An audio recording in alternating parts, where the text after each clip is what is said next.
많은 나라에서 재정착 제도를 적용해야 될 국제적인 필요성이 아주 절박합니다. 대부분 미국이나 캐나다, 호주 이런 나라들에서 하고 있고요. 많은 나라, 27개 나라들이 중에서도 대부분의 나라들은 300명 이하 이렇게 하고 있습니다. 30명 이하, 심지어 5명 하고 있는 나라도 있는데요. 어쨌거나 적은 숫자라도 이렇게 참여하고 있다는 것은 굉장히 중요한 의미가 있는 것 같습니다. 그리고 이 재정착 난민 제도는 난민의 권리는 아니지만 인권을 보호하는 제도입니다. 만약에 재정착에 출구가 없으면 제1차 피요국에서 너무 많은 부담을 갖고 있기 때문에 난민들을 자꾸 이렇게 압박하게 되고 들어오지 못하도록 하게 됩니다. 그러면 결국은 난민들에게 출구가 없기 때문에 재정착 난민들이 제3국으로 난민들이 제3국으로 재정착될 수 있도록 하는 출구가 있으면 전체적으로 난민의 인권이 증진될 수 있습니다.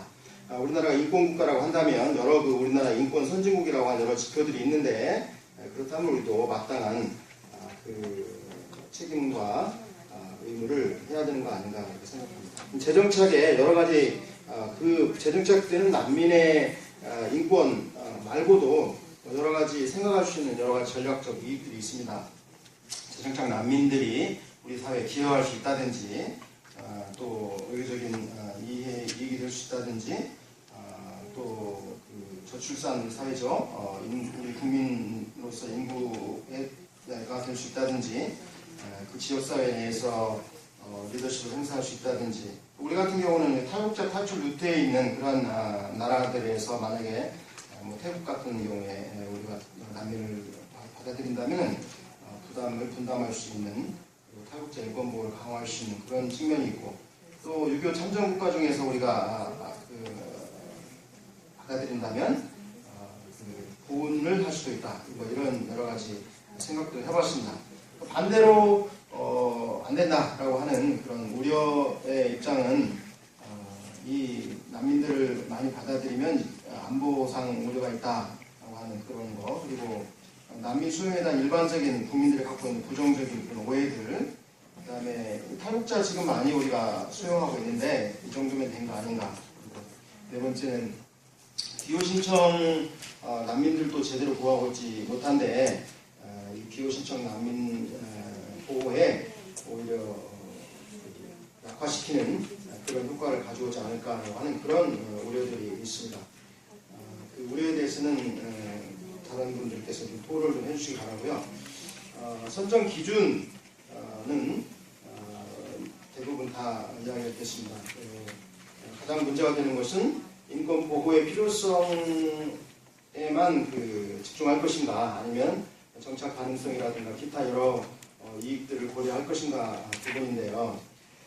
이상적으로는 인권 보호의 필요성에만 집중하는 것이 좋지만 사실은 그런 경우에 이제 PTSD라든가 치료가 필요한 사람들, 전쟁의 상처를 경험한 50%의 보호자가 없는 아동들, 오랜 캠프 생활에서 노동 능력을 상실한 그런 분들, 이런 분들이 이제 가장 보호가 필요한 분들인데 이런 분들은 많은 케어가 필요하기 때문에 우리 사회에서 큰 부담이 될 수 있고요. 그렇다면 우리 국민들이 그것을 기쁘게 받아들이기보다는 부담으로 여기면서 왜 이런 사람들을 데려왔느냐라고 비난하면서 재정착 난민제도 자체가 처음부터 논란이 되고 좌초될 가능성이 있어서 이 재정착 난민제도가 잘 정착할 수 있는 그런 여러 이해관계들도 고려를 해야 된다. 실제적으로도 국제사회에서 보호의 필요성에만 집중하는 그런 나라들도 있지만 많은 소규모 재정착 난민 수용 국가에서는 이 정착 가능성이라든가 이런 요소들도 고려하고 있다. 이렇게 소개드릴 수 있습니다. 여러 난민 그룹들이 있는데요. 우리가 특히 주목할 난민 그룹들은 아시아 지역에서 미얀마 난민 그리고 국제사회가 지금 2014년까지 3만 명, 또 2016년까지 추가로 10만 명에서 13만 명의 난민을 수용하기로 결의한 시리아 난민들이 있는데 우리가 재정착 제도를 도입한다면 아무래도 이런 국제사회의 흐름에 보조를 맞춰야 되는 것이 아닐까 생각합니다. 이 시리아 난민 보호에 관해서는 꼭 반드시 재정착만이 아니라 전통적인 의미의 재정착만이 아니라 다른 여러 가지 형태 인도주의적 또 개인 후견 초청, 치료 목적, 유학생, 근로자, 친척 초청 등등 여러 가지 대안적인 방법으로 이분들을 수용하는 그런 것들이 국제사회에서 활발하게 논의가 되고 있습니다.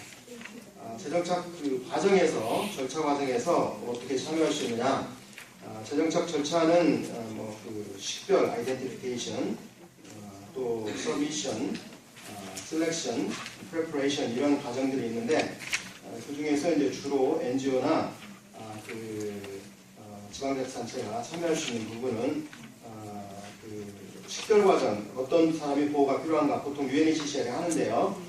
그 과정에서 다양한 그런 난민 그룹에 UNHCR이 다 접촉할 수 없는 경우도 있고 NGO들이 더 효과적으로 그 난민들과 접촉하는 그런 경우도 있기 때문에 NGO로부터 리퍼럴, 소개를 받는 경우들이 많습니다. 그 과정에서 NGO들이 협력할 수 있고요. 그 다음에 이제 셀렉션 과정에서도 그 국가가 선택을 하겠지만 이 과정의 선발 심사 과정에서 NGO나 지방 정부가 참여하는 그런 나라들도 있고요. 그 다음에 출국 전 준비 과정에서 특별히 사전 교육, 문화적인 오리엔테이션 과정에 지방 정부와 NGO들이 이렇게 참여하는 그런 여러 그 프로그램들이 가능합니다.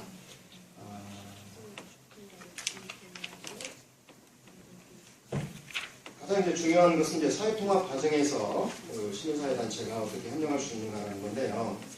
사회통합은 그 난민이 주체가 되는 자율역량 강화, 사회통합 필요한 권리 보호, 그다음에 환영하고 수용하는 사회, 파트너십과 협력 조정 이런 개념들로 이렇게 정의되고 있습니다. 그래서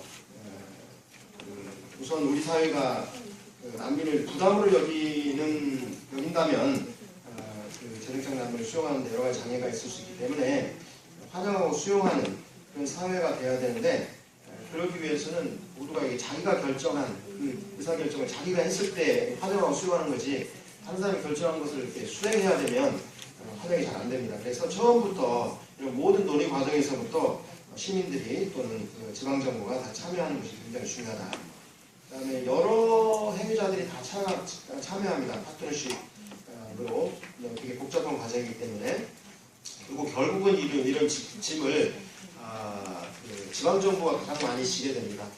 그리고 NGO들이 거기 협력하게 되고요. 그래서 그런 과정에 지방정부와 NGO가 많이 참여하는 것이 필요하다.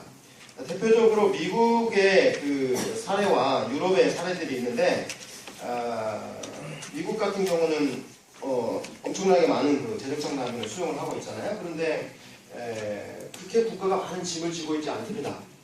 대부분 민간이 그 역할을 담당하고 있고요. 그래서 대표적으로 미국의 특징은 민관 파트너십, 민간과 반이 협력하는 그런 시스템입니다.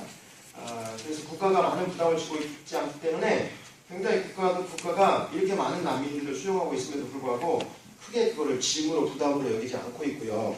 반대로 유럽 사례 같은 경우는 적은 난민을 수용하고 있음에도 불구하고 사회복지 시스템으로 이분들을 다 커버하고 있고 그 국가가 다 모든 짐을 지고 있기 때문에 굉장히 그 적은 숫자임에도 불구하고 재정착 난민에 대해서 많은 그 국민적 부담을 느끼고 있고요.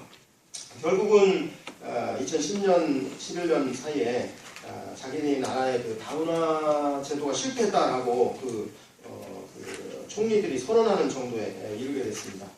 그래서 민간과 지방자치단체가 많이 참여하면서 그 짐을 좀 나누고 그렇게 그것을 부담으로 여기지 않는 그런 시스템을 만들어가는 것이 굉장히 중요하다 이렇게 생각이 듭니다.